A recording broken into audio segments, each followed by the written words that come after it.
Le carrosse doré du mariage de Martha Johnson n'était pas tiré par des chevaux, mais par des millions.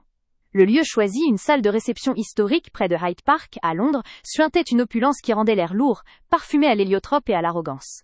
Et Lara se tenait à l'entrée, son tailleur sombre contrastant violemment avec la légèreté des robes de créateur et éclat des bijoux qui illuminaient les épaules dénudées des Johnson. 5 ans étaient écoulés depuis l'effondrement de son entreprise d'édition numérique. Un rêve bâti brique par brique, mais elle portait le poids de cette faillite comme si elle datait de la veille. Elle était pas ici par affection, mais par obligation sociale. Une mouche prise dans la toile de soie de cette famille influente qui se délectait de son échec. Chaque regard croisé était une piqûre d'épingle, chaque murmure dans son dos. Un rappel de la version officielle qui circulait dans le cercle Johnson, et Lara n'avait pas eu la trempe. Manque de vision, manque de rigueur, incompétence pure et simple. Était la fable qu'il se racontait depuis 5 ans. Une fable que Martha, sa cousine et rivale de toujours, avait soigneusement entretenue. Et chaque jour passé sous ce mensonge, avait nourri en Lara une souffrance silencieuse, invisible pour tous, mais qui rongeait ses entrailles. Elle revoyait le visage de son père, membre du conseil d'administration à Yale, époque, forcé de minimiser la catastrophe, et elle se souvenait de la honte qui l'avait poussé à s'éloigner, à se fondre dans la masse pour échapper à cette humiliation constante. La mariée fit son entrée dans la grande salle, traînant derrière elle une traîne de dentelle qui semblait étirée sur des mètres, un symbole visuel de sa victoire sociale incontestée. Martha Johnson était plus éblouissante, plus triomphante que jamais, son sourire calculé débordant d'une fausse chaleur qu'Eddie, et Lara reconnaissait immédiatement comme le prélude à une attaque. Elle portait la joie de son mariage comme une armure étincelante, mais ses yeux, lorsqu'ils se posèrent sur Lara, lançaient des éclairs de satisfaction perverse. La musique d'orchestre Skies était adoucie, laissant place au bourdonnement feutré des conversations, et Martha se dirigea droit vers Lara. Un mouvement délibéré qui capta l'attention immédiate de tous les Johnson présents. « Et Lara, ma chère cousine, je suis si heureuse que tu aies pu te libérer de tes bannons-là. » Occupation, lança Martha, ses lèvres étirées dans un sourire qui ne touchait pas ses yeux. Elle prit la main d'Innie, et Lara, la serrant un peu trop fort, et l'attira légèrement vers le centre de la petite assemblée qui se formait autour d'elle. Les conversations s'arrêtèrent. Était le moment que Martha attendait, le moment de brandir son sceptre social. Je disais justement à Monsieur Hawthorne, et Lara, à quel point je suis admirative de ta résilience, continua Martha, parlant assez fort pour que les Johnson, y compris l'imposante tante Béatrice qui n'avait jamais pardonné échec financier, puissent entendre chaque mot. C'est si difficile de se relever après un tel revers? Mais tu dois être soulagé de ne plus avoir le poids de la responsabilité d'une grande entreprise sur tes épaules, n'est-ce pas? La pression, la nécessité d'être vraiment déterminé. La formulation était un couteau glacé enfoncé lentement. En quelques secondes, Martha avait dépeint Lara non seulement comme une perdante, mais comme une personne faible, incapable de supporter le succès. Le mot déterminé résonna dans l'air comme une moquerie. 5 ans de travail acharné, des nuits blanches à bâtir son rêve, réduit à un simple manque de détermination devant une centaine d'invités triés sur le volet. Elle m'a humiliée, pensa Lara, la sensation familière de la bile montant dans sa gorge. Elle m'a humiliée une dernière fois, et était prémédité. Tante Béatrice intervint, son ton mielleux masquant à peine le jugement sévère. Nous savons tous que le monde des affaires n'est pas fait pour tout le monde, ma petite Lara. Il faut avoir les nerfs solides. Un rire étouffé parcourut les rangs. Les Johnson buvaient le nectar de cette humiliation, réaffirmant leur supériorité et la justesse de leur propre position sociale. Et Lara sentit les larmes brûler derrière ses paupières, mais elle refusa de les laisser couler. Elle avait appris à verrouiller cette douleur, à la transformer en une froide résolution. Elle avait porté cette souffrance silencieuse pendant trop longtemps, pour la laisser s'exprimer maintenant sous la forme d'une faiblesse. Martha, savourant l'effet de sa petite mise en scène, pencha la tête avec une fausse compassion. « Mais ne t'inquiète pas, Lara. Nous sommes là. Mon mari et moi, nous serons toujours là pour t'aider à trouver une petite place stable. Quelque chose qui ne te demandera pas trop de stratégie. » Elle termina sa phrase par une tape légère, presque maternelle, sur l'épaule et Lara. Un geste qui, pour les Johnson, scellait la vérité de l'incompétence et Lara. Et Lara, malgré le tremblement qui parcourait son corps, parvint à articuler un remerciement vide, reculant d'un pas. L'onde de choc de cette humiliation publique l'avait frappée de plein fouet, mais elle était différente cette fois. Les 4 années précédentes, cette attaque l'aurait envoyée se cacher dans les toilettes pour pleurer en silence. Aujourd'hui, elle se rappela la raison de sa présence, la raison du poids qu'elle portait dans le sac de soirée qu'elle tenait serré contre elle. L'enregistrement audio. 5 ans. 5 années pendant lesquelles elle avait gardé en secret la preuve absolue. Ce n'était pas l'incompétence qui avait détruit son entreprise. 5 années pendant lesquelles avait gardé Motenesi, était Martha. jalouse de son succès naissant, terrifiée à l'idée qu'Annie, Elara puisse éclipser sa propre ascension sociale. Un soir, après trop de champagne, et sous le coup d'une colère mal contenue, Martha avait confessé, avec des détails précis et glaçants, comment elle avait orchestré la fuite de données cruciales et la campagne de diffamation qui avait fait chuter le cours de l'entreprise d'Eck, Elara. Elara n'avait rien dit à Lil, époque, se contentant d'enregistrer chaque mot sur son téléphone. Elle avait choisi de garder cette vérité cachée, non par peur, mais parce qu'elle savait que la révéler dans la colère n'aurait fait que créer un scandale familial gérable. Elle voulait plus. Elle voulait une destruction totale, publique et irréversible de l'agresseur. Alors qu'elle se dirigeait vers le bar, le son de la voix moqueuse de Martha résonnait encore dans ses oreilles. Quelque chose qui ne te demandera pas trop de stratégie. La rage, froide et méthodique, remplaça la honte. Cette énième attaque, cette assertion publique et injuste de sa déchéance, était la goutte d'eau. Martha avait cru que l'humiliation serait la fin du chapitre. Elle se trompait. L'humiliation N était que le prélude. Elara sentit la froideur de la minuscule clé, USB, dissimulée dans la doublure de son sac. Était le moment. Non pas demain, ni la semaine prochaine. Aujourd'hui, lors de son mariage somptueux, devant tous les Johnson, tout allait changer. Elle observa Martha traverser la salle, recevant les félicitations pour son union et son incontestable réussite sociale. Martha se pavanait dans sa gloire imméritée, persuadée d'avoir écrasé définitivement sa cousine. Elara sourit. Ce sourire était un masque. Mais derrière ce masque, la protagoniste N était plus la femme brisée d'il y a 5 ans. Elle était une stratège, patiente, qui avait attendu le moment critique pour frapper. La cérémonie touchait à sa fin, et le maître de cérémonie annonça que l'heure des toasts approchait. Était la coutume. Le marié, les parents, et Kidangan. Elara, en tant que membre de la famille, était inscrite sur la liste pour un toast rapide et inoffensif. Elle se dirigea vers la table assignée, le cœur battant la chamade, mais son esprit d'une clarté absolue. Le plan, répété mentalement 1 millier de fois au cours des dernières années, était simple et brutal. Elle devait d'abord paraître la cousine aimante, celle qui pardonne et oublie, pour que l'impact de la révélation soit d'autant plus grand. Elle se concentra sur les Johnson, installés à leur table d'honneur, arborant leur mine satisfaite. Ils avaient validé la version de l'incompétence. Ils avaient participé à son mépris. Ils allaient tous assister à la chute de leur favorite. La souffrance silencieuse accumulée au fil des ans était son carburant. L'enregistrement secret qu'elle détenait, était sa munition. Quand le maître de cérémonie prononça son nom, nous accueillons maintenant Elara, cousine de la mariée, pour porter un verre aux jeunes époux. Elle se leva, la tête haute, le regard fixé sur Martha. L'heure de la vengeance était arrivée. Elle avait été humiliée. Elle allait révéler la vérité. Et quand le son de la propre voix de Martha emplirait la salle, le silence serait la seule réponse. Ce jour-là, devant Martha et tous les Johnson, tout allait basculer. Elara s'avança vers l'estrade, le minuscule appareil de lecture audio caché dans la paume de sa main. La partie la plus importante de sa vie était sur le point de commencer. Elle se rappela la phrase cinglante de Martha quelques minutes plus tôt, et elle sourit intérieurement. La stratégie, elle l'avait. Et elle était sur le point d'être déployée. Final character count check. Stopping here to respect the strict length constraint and ensure the block ends at the moment of maximum tension just before the revelation. Le maître de cérémonie, avec sa voix professionnelle et calibrée, prononça son nom. Nous accueillons maintenant Elara, cousine de la mariée, pour porter un verre aux jeunes époux. Et le son, amplifié par les haut-parleurs discrets, résonna dans la grande salle de réception historique. Ce N était pas seulement une annonce, était une convocation, et le silence qui suivit fut total, lourd, englué dans l'attente. Elara se leva, non pas brusquement, mais avec une lenteur calculée qui rendait son mouvement presque cérémoniel.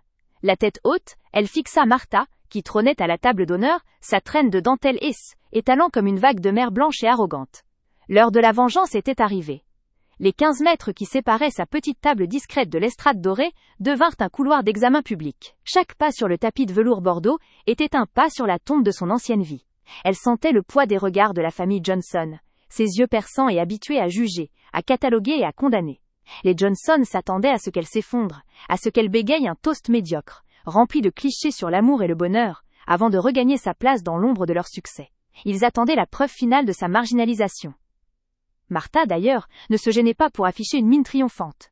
Un sourire mince et suffisant étirait ses lèvres, mais ses yeux, plus que jamais, brillaient de cette cruauté froide qui, Elara, avait appris à déchiffrer. Elle attendait le spectacle de la résignation. Était son dernier cadeau de mariage, l'humiliation publique et la soumission de sa rivale de toujours. Elara, cependant, portait un tailleur noir rigoureux, un contraste tranchant avec l'opulence florale de la salle, et cette sobriété était son armure. Sous la soie du chemisier, la peau de son ventre se contractait légèrement, le signe physique d'une nervosité intense, qu'elle transformait immédiatement en concentration glacée. Elle se rappela les heures passées dans son appartement exigu, écoutant l'enregistrement en boucle, non pas pour se torturer, mais pour mémoriser chaque intonation, chaque pause traîtresse de la voix de Martha. Elle avait transformé sa souffrance en une partition. Alors qu'elle approchait de l'estrade, tante Béatrice la toisa, son visage large et sévère affichant un mélange de pitié condescendante et de satisfaction morale. Et Lara croisa son regard et força un sourire tellement vide de sens qu'il ne pouvait être interprété que comme une tentative maladroite de masquage. Elle gravit les 2 marches recouvertes de moquettes. Les projecteurs, conçus pour magnifier la beauté de la mariée, la frappèrent d'une lumière aveuglante, rendant la foule au-dessous d'elle floue et indistincte, à l'exception de Martha, dont la robe, ornée de milliers de perles, renvoyait la lumière avec un éclat insolent. Et Lara arriva au pupitre. Le microphone sur pied était en or brossé, lourd et froid sous ses doigts. Elle le saisit, une petite pression discrète sur la paume de sa main droite confirmant que le minuscule appareil de lecture audio, dissimulé dans la doublure de son sac et connecté par un fil optique invisible à un transmetteur Bluetooth de la taille d'une pièce de monnaie, était prêt. Elle n'avait pas apporté de téléphone. Elle avait apporté une arme chirurgicale, miniaturisée et indétectable, reliée au système audio de la salle. Le plan n'avait nécessité ni une grande entreprise, ni des fonds énormes, mais simplement une stratégie parfaite et une patience d'acier. Elle posa sa main gauche sur le pupitre et inspira profondément. L'air sentait toujours l'héliotrope entêtant que Martha affectionnait, cette odeur suave et sucrée qui masquait si bien la toxicité. Avant de commencer, je voudrais juste m'assurer que tout le monde m'entend bien, dit-elle, sa voix étonnamment stable et claire dans le micro. Un silence électrique répondit. Elle avait la scène, elle avait l'attention. Elle vit M. Hawthorne, l'homme d'affaires que Martha avait si prestement impressionné quelques minutes plus tôt, hocher la tête, avec un air de légère impatience. Les Johnson étaient prêts pour la mise en scène, mais ils étaient pressés d'en finir pour passer au champagne millésimé. Et Lara joua le rôle à la perfection. Elle força ses traits à exprimer une affection contrainte. « Chère Martha, cher David », Lord T commença-t-elle, son ton doux et un peu hésitant, exactement comme il l'attendait d'une femme nerveusement fragile et peu déterminée. Elle laissa un bref silence s'installer, une respiration dramatique pour souligner l'effort qu'elle faisait pour surmonter sa timidité. Pendant ce silence, le passé des 5 dernières années défila dans son esprit avec une rapidité brutale. Elle revit la froideur des locaux de son entreprise vidée, l'encre rouge sur les bilans, le regard déçu de son père qui, malgré ses efforts, n'avait pas pu la protéger du jugement impitoyable de la famille. Elle revit les mois de dépression, où elle se réveillait avec la honte collée à la peau, et l'année de travail acharné qu'il lui avait fallu pour retrouver une once de dignité professionnelle, dans un poste anonyme et sans ambition, loin des lumières de l'AL, édition numérique. Tout cela, elle le devait à la jalousie maladive de la femme en blanc, la femme qui souriait maintenant, croyant que le compte était réglé. Non, le compte N n'était pas réglé. Il était sur le point d'être présenté. Je dois vous confier que c'est un moment très émouvant pour moi, poursuivit Elara, laissant sa voix se teinter d'une légère fêlure, calculée pour inspirer cette pitié condescendante que les Johnson aimaient tant accorder. Voir ma cousine, Martha, atteindre un tel sommet. Le mot sommet était ironique, mais les Johnson le prirent pour une reconnaissance. Des murmures approbateurs, feutrés et satisfaits, parcoururent les tables.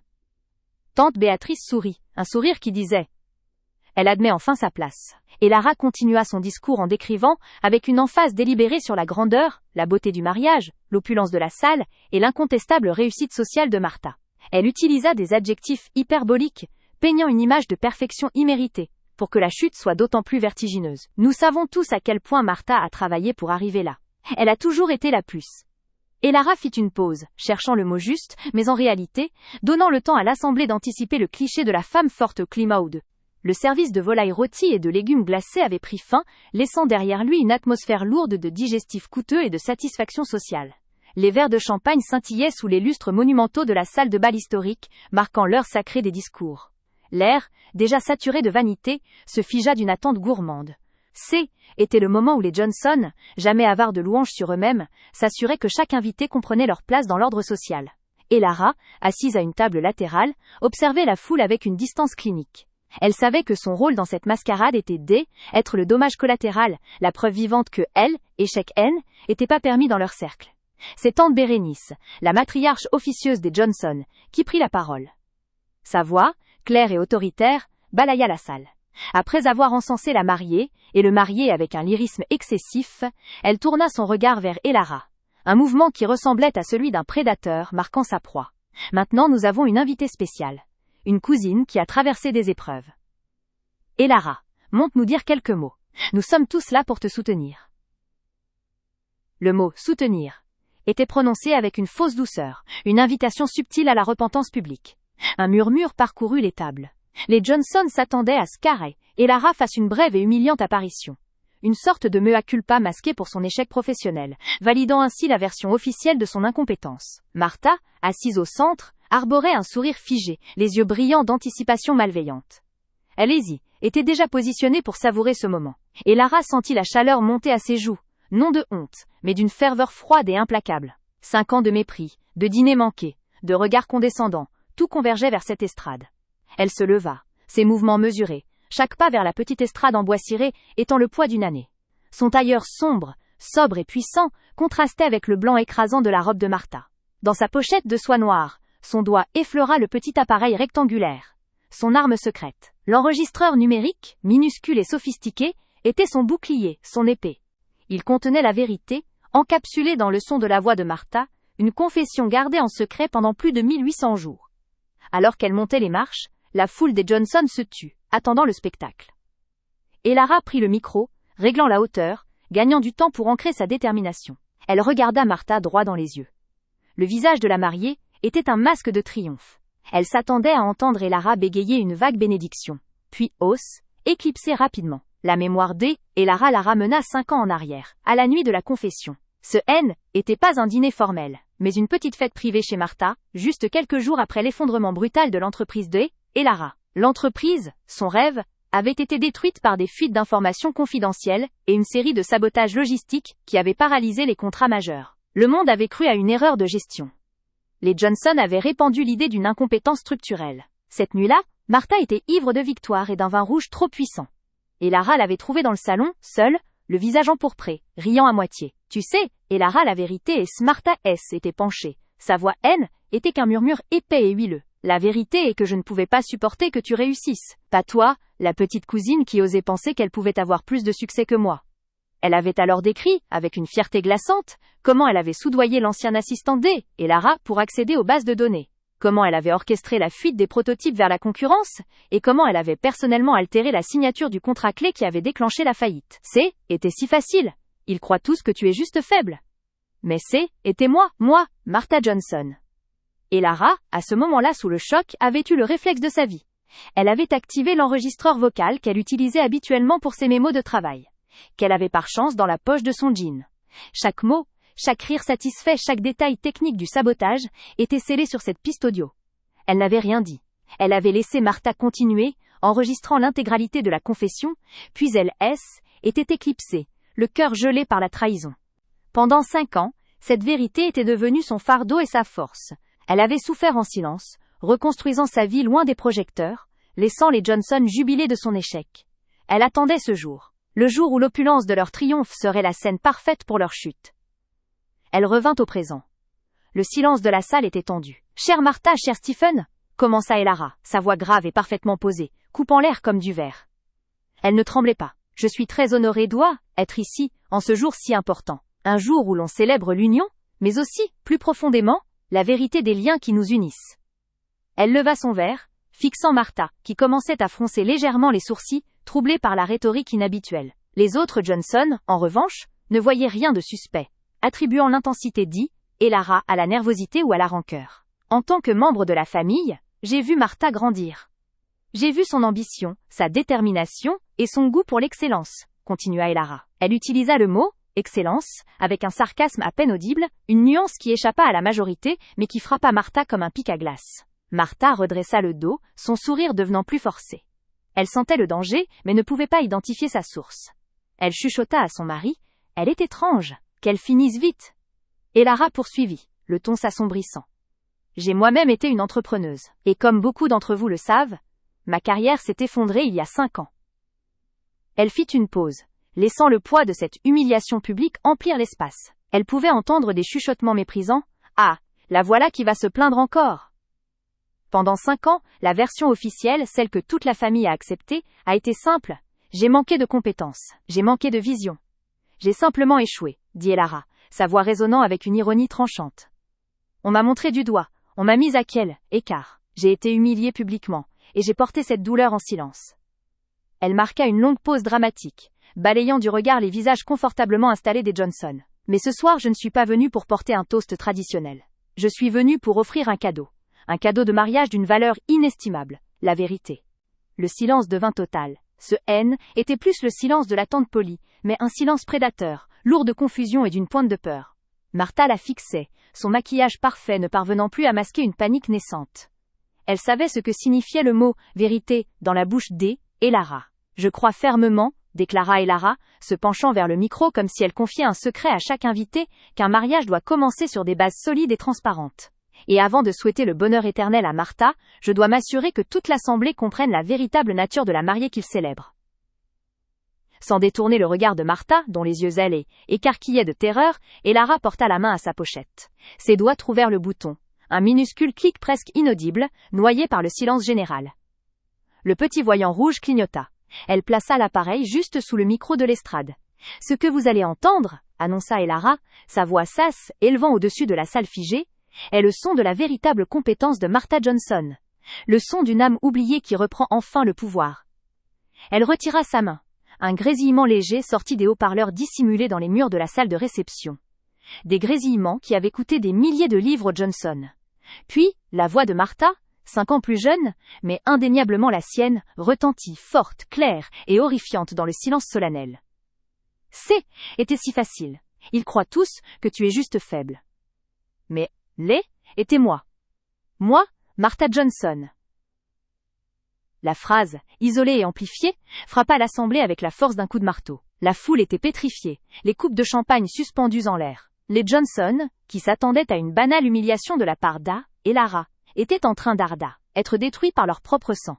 Le son continua. La voix de Martha, cette nuit-là, bourrée de vin et d'arrogance, se déchaînait, révélant les détails sordides de la destruction professionnelle d'Elara. J'ai fait fuiter les fichiers comptables. J'ai dit à Duval qu'elle te traitait de folle. Le contrat de Singapour? Annulé par un simple mail piégé. Elle n'a rien vu venir. Les descriptions étaient précises, techniques, impossibles à inventer. L'enregistrement, d'une qualité étonnante, détaillait les mécanismes de la trahison. Le visage de Martha, le teint blême, était ravagé. Elle n'y était plus la mariée triomphante, mais une femme exposée, ses crimes diffusés au milieu de ses vœux de bonheur éternel. L'horreur et la confusion étaient palpables. Les visages des Johnson passaient de l'incrédulité à la colère glaciale. Ils ne regardaient plus Elara, mais Martha. Elara, elle, restait sur l'estrade, immobile, laissant l'onde de choquesse étendre. Je ne pouvais pas la laisser réussir. Jamais. J'ai tout fait pour qu'elle touche le fond. Le rire de Martha, un son aigre et triomphal, remplissait la salle. Elara leva le doigt et appuya à nouveau sur le bouton, arrêtant l'enregistrement au point culminant de l'aveu. La fin abrupte du son laissa derrière elle un vide assourdissant. La salle entière était devenue silencieuse. Un silence absolu, brisé seulement par le léger tintement d'une cuillère tombant sur le marbre près de la table des Johnson. Martha se leva d'un bond, sa robe de mariée froissée, son visage déformé par la fureur et l'humiliation. Elle pointa un doigt tremblant vers Elara.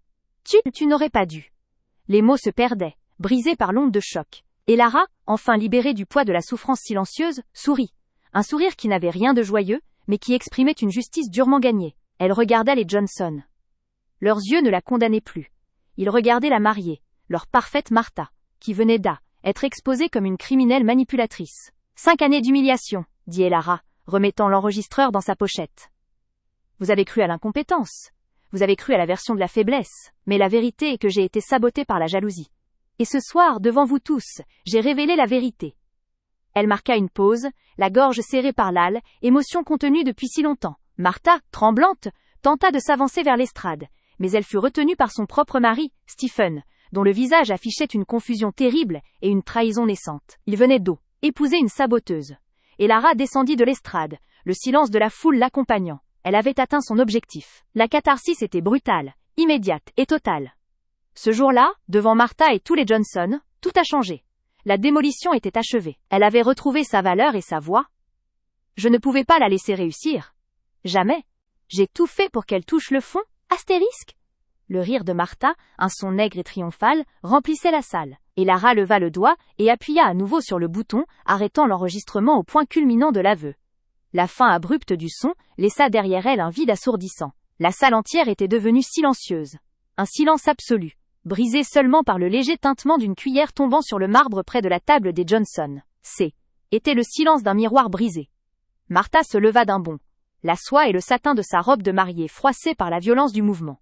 Le tissu, conçu pour flotter gracieusement, se tordait désormais autour d'elle comme un linceul. Son visage, le teint blême et parsemé de taches rouges de fureur et d'humiliation, était déformé.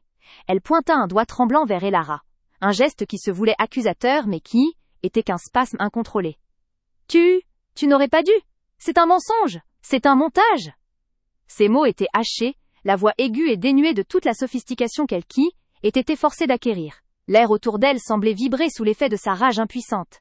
Elle avait perdu le contrôle, exposant une vulnérabilité toxique que elle, élite des Johnson, détestait plus que tout. Elara, enfin libérée du poids de la souffrance silencieuse qui l'avait opprimée pendant 5 ans, sourit. Ce haine était pas un sourire de joie exubérante, mais l'expression d'une justice froide, durement gagnée. Était la fin d'une longue, interminable attente. Son cœur ne battait pas la chamade, il était étrangement calme, comme après une tempête. Elle savourait l'instant où le regard des Johnson changeait. Leurs yeux ne la condamnaient plus. Ils regardaient la mariée, leur parfaite Martha, qui venait être exposée comme une criminelle manipulatrice, une vipère tapie dans la soie. 5 années d'humiliation, dit Elara, sa voix grave et mesurée tranchant la panique qui commençait à se propager. Elle remit lentement l'enregistreur dans la pochette de soie, le geste précis et délibéré. Vous avez cru à l'incompétence. Vous avez cru à la version de la faiblesse. Vous avez accepté le récit facile de l'échec. Elle laissa son regard balayer la salle, croisant les yeux de tante Bérénice dont le visage était figé en une expression de terreur stratégique. Elle calculait déjà les dégâts pour la réputation de la famille. Mais la vérité est que j'ai été sabotée par la jalousie, la mesquinerie et la trahison de celle que vous célébrez ce soir, continua Elara, sa voix montant légèrement, portant son accusation jusqu'au moindre recoin de la salle. Et ce soir, devant vous tous, j'ai révélé cette vérité. Ce n'est pas un cadeau de mariage, c'est une exhumation. Martha, tremblante, tenta de s'avancer vers l'estrade pour arracher le micro ou frapper Elara, mais elle fut retenue brutalement par son propre mari. Stephen Johnson, le marié, dont la couleur du visage passait du rose de l'ivresse festive au gris cendre, agrippa le bras de Martha. La confusion terrible et la trahison naissante dans ses yeux étaient la preuve la plus douloureuse du succès d'Elara. Stephen, homme d'affaires avisé, comprenait immédiatement les ramifications. Il venait non seulement d'épouser une saboteuse psychopathe, mais son union était désormais la scène d'un scandale financier aux conséquences potentiellement criminelles. L'odeur du champagne et des lys frais de la décoration se mêlait soudainement à une odeur métallique de peur. « Martha, non, assieds-toi !» murmura Stephen, sa voix serrée, non par amour, mais par l'instinct de préservation. Il la tira en arrière, forçant la mariée à se rasseoir sur le bord de sa chaise, où elle s'affaissa, le souffle court, ses yeux ne quittant plus Elara. Elara observa la scène. Le visage de Stephen, ce mélange d'horreur et de pure, simple rage d'avoir été dupé, était son véritable trophée. La destruction de Martha N était pas seulement sociale, elle était relationnelle. Elle marqua une pause, la gorge serrée par l'aile, émotion contenue depuis si longtemps, une vague de soulagement physique la traversant enfin. Elle était plus la victime silencieuse. Elle avait repris la maîtrise de son récit. « Je vous souhaite », conclut Elara, sa voix redevenant douce mais perçante, toute la transparence et l'honnêteté que ce mariage mérite. Que la fête commence. Elle déposa délicatement le micro sur son support, évitant tout bruit inutile. Son mouvement de descente de l'est, Elara sentit la chaleur des projecteurs et l'onde de choc silencieuse laissée par les dernières paroles de Martha, prononcées quelques instants plus tôt, résonner dans le creux de son estomac. Elle tenait le micro du traiteur, un objet froid et lourd, comme une encre jetée dans le tumulte de cette salle opulente. Elle était plus la cousine effacée, la relique gênante dont on parle à voix basse. Elle était celle qui détenait la vérité, et elle allait la servir crue, sans accompagnement ni fioriture sociale. Ses yeux balayèrent les visages des Johnson, assis à la table d'honneur. Des masques figés de supériorité et d'attente. Ils attendaient une humiliation de plus, une petite phrase gênée, où elle remercierait Martha pour sa compassion, validant ainsi la fable de son incompétence. À Martha et à William, pour ce jour merveilleux, commença Elara, sa voix étonnamment stable. Chaque syllabe était un coup de marteau sur le silence fragile qui s'isait était installé. On dit souvent que l'amour triomphe de tout. Mais ce soir, je ne vais pas porter un toast à l'amour. Je vais porter un toast à la vérité. Elle marqua une pause calculée, laissant le mot vérité flotter comme un parfum dangereux. Martha, à côté de son nouveau mari, afficha un sourire condescendant, pensant Elara allait se lancer dans une diatribe larmoyante sur la jalousie ou le passé. Les Johnson ricanaient doucement, prêtes à se divertir de la misère de celle qu'ils considéraient depuis 5 ans comme une ratée. Il y a 5 ans, ma carrière s'est effondrée, continua Elara, fixant Martha droit dans les yeux. Vous le savez tous, Martha, ma chère cousine, s'est fait un plaisir de le rappeler à l'instant, devant vous, insistant sur mon incompétence. Elle m'a humiliée une dernière fois en public, utilisant cette tribune pour me dépeindre comme une entrepreneuse naïve qui n'a pas su tenir la route. Ce récit, vous l'avez tous avalé. » La salle, qui avait commencé à murmurer, se tut. Ce « N » était pas le discours convenu. C était accusatoire. Et Lara sentit l'adrénaline monter, purifiant l'ancienne peur. « Mais j'ai gardé quelque chose, » dit-elle, sa main tremblant légèrement en sortant de son petit sac de soirée un téléphone portable sobre. Quelque chose que je gardais en secret. Un enregistrement qui explique pourquoi mon entreprise a sombré. Un enregistrement que j'ai conservé pendant 5 longues années, supportant chaque regard de pitié, chaque insulte voilée, chaque dîner de famille où j'ai été traitée comme la brebis galeuse. Le sourire de Martha S. était pétrifié. Une nuance de panique traversa ses yeux, mais elle la balaya d'un mouvement de tête autoritaire. Qu'est-ce que c'est que cette mascarade, Elara ? Pose ce téléphone. Elara ignora l'ordre, ses doigts trouvant l'icône de lecture. Elle augmenta le volume au maximum, visant les haut-parleurs discrets du système audio de la salle. Un léger grésillement précéda une voix familière, rauque et légèrement ivre. Ces grès était la voix de Martha Johnson, enregistrée lors d'une nuit de beuverie où, croyant Elara endormie, L.S. était vantée de son coup de maître auprès d'une amie. Le son de sa propre voix, amplifié et rendu cristallin par les enceintes professionnelles, emplit la salle. Voix de Martha, enregistrement, bien sûr que j'ai coupé le financement. Était tellement facile, je savais qu'elle avait besoin de cette dernière tranche d'investissement pour les brevets. J'ai juste appelé mon contact chez Harding & Co, tu sais, celui qui me doit une faveur, et j'ai fait circuler l'idée Elara était financièrement instable, qu'elle avait des problèmes de gestion personnelle. J'ai dit qu'elle était incompétente. Léger rire enregistré de Martha. Elle pensait que son produit allait sauver le monde, cette idiote. Mais moi, je ne pouvais pas supporter qu'elle réussisse là où moi j'y étais encore en bas de l'île, échelle. Elle est tellement prétentieuse avec ses idées novatrices. J'ai répandu les rumeurs qu'il fallait, juste assez pour que les investisseurs se retirent en masse. Le meilleur, personne n'a jamais soupçonné que c'était de la pure jalousie. Ils ont tous cru à l'incompétence, même sa propre famille. Voix de Martha, enregistrement devenant plus méprisante. 5 ans de travail foutu en l'air, juste parce que j'ai dit à 2 ou 3 personnes influentes qu'elle était une tête brûlée. C'est ça le pouvoir, ma chérie. Et maintenant je me marie dans cette robe à 20 000 livres, et elle est là, assise, à siroter son vin, la pauvre petite chose brisée. C'est ma victoire. L'enregistrement se termina par un silence assourdissant. La musique Guess était arrêtée. Le murmure des conversations Guess était éteint. Les bruits de la ville, filtrés par les vitrages épais, semblaient soudain lointains et insignifiants. La salle est devenue silencieuse, un silence total, pesant de la gravité d'une confession publique et non sollicitée. Le choc fut immédiat et total. Martha Johnson, le visage lavé de tout maquillage social, se leva brusquement, faisant basculer sa chaise dans un bruit sec qui résonna dans le vide. Sa panique la rendait grotesque. « C'est faux, c'est une contrefaçon, c'est un montage audio grossier, Elara !» hurla-t-elle, pointant un doigt tremblant vers sa cousine. Son cri déchira le silence, mais l'aile, écho de sa propre voix enregistrée, était encore trop frais, trop précis, trop détaillé. Le ton, les inflexions, le rire méprisant, tout était authentique. Et Lara, enfin libérée de son fardeau, tenait le micro sans effort. Elle ne regardait plus le téléphone. Elle regardait la mariée désemparée. Les Johnson, eux, étaient immobiles, les coupes de champagne à mi-chemin de leurs lèvres. Le père de Martha, Johnson Senior, un homme d'affaires au visage d'acier, était d'une pâleur mortelle. Il comprenait la portée de l'événement. Ce N était pas juste une querelle familiale.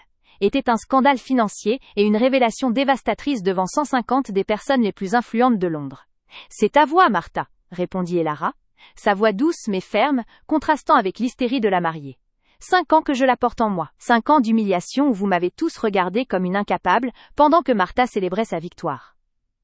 Martha se précipita vers Elara, les dentelles de sa robe se froissant. Son visage était déformé par la rage et la terreur.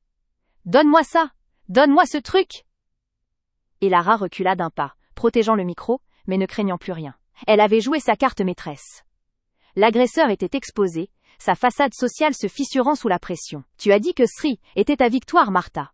reprit Elara, s'adressant maintenant aux Johnson qui restaient pétrifiés, incapables d'intervenir dans cette scène digne d'un tribunal. « Elle a détruit ma réputation, ma subsistance, mon rêve. Et vous avez cautionné l'idée que j'y étais incompétente, sans jamais remettre en question la rapidité et la brutalité de mon échec. Vous avez tous cru au récit qu'elle vous a servi. » Elle, époux de Martha, William, visiblement choqué par l'ampleur de la manipulation et la vulgarité de la confession, posa une main sur l'épaule de Martha. Elle se dégagea violemment, son masque sec étant complètement effondré. Elle était en larmes, non pas de remords, mais de fureur et de défaite. « Tu vas le payer, Elara! Tu vas le regretter !»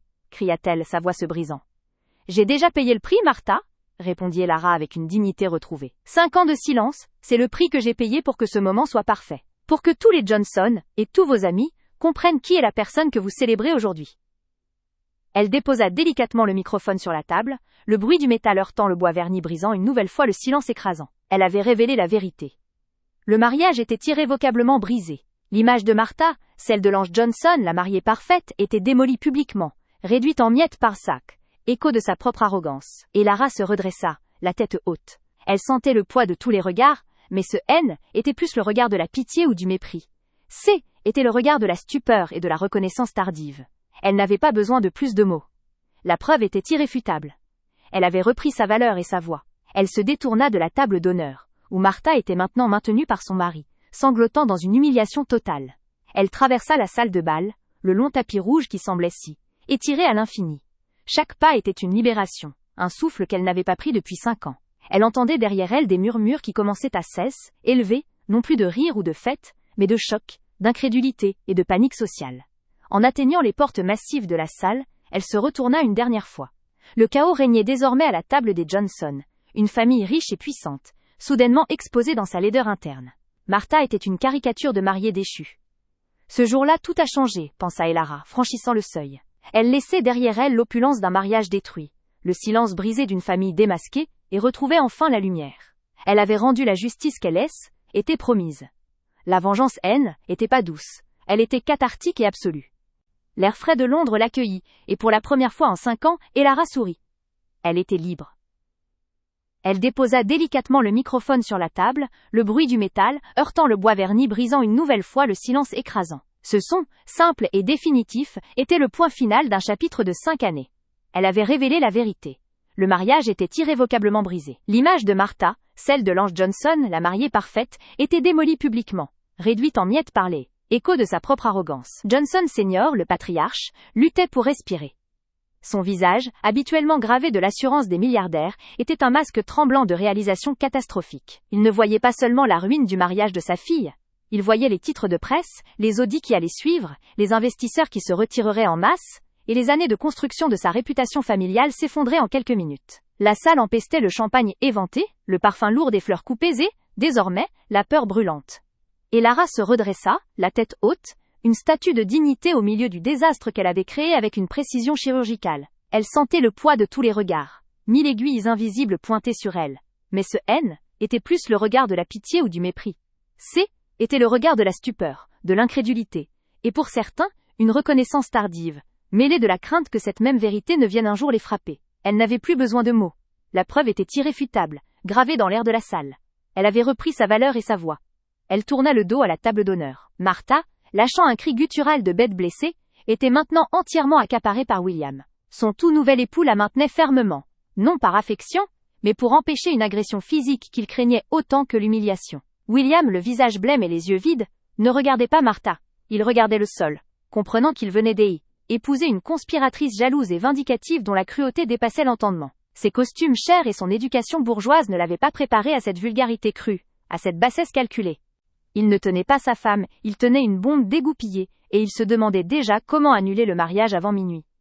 Elara commença à traverser la salle de bal. Le tapis rouge, luxueux et épais, absorbait le son de ses talons fins, lui donnant l'impression de marcher sur un nuage silencieux. Chaque pas était une victoire mesurée, une libération physique et mentale.